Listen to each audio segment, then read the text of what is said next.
begini, awalnya dari adanya hembusan angin yang tiba-tiba memang agak besar. Kebetulan saya tadi juga di Kampung Renteng sedang evakuasi. Tiba-tiba ada hembusan angin yang agak besar. Kita juga tidak tahu dari sumber mana yang menyampaikan ada erupsi lagi. Memang perlu saya tegaskan di sini, yang di aliran memang masih berasap. Kemudian asap itu dicampur dengan debu vulkanik terbawa hembusan angin menuju perkampungan. Itu yang menyebabkan masyarakat kami panik. Sebetulnya sampai saat ini belum ada getaran banjir maupun peningkatan debit air di aliran. Demikian. Informasi APG susulan itu?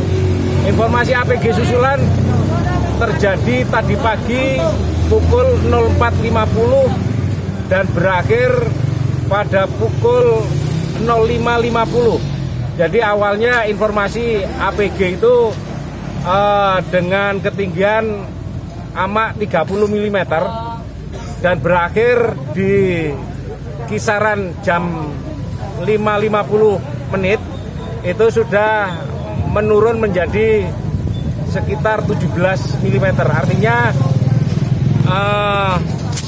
kami tidak menyampaikan dan tidak bertanggung jawab atas informasi yang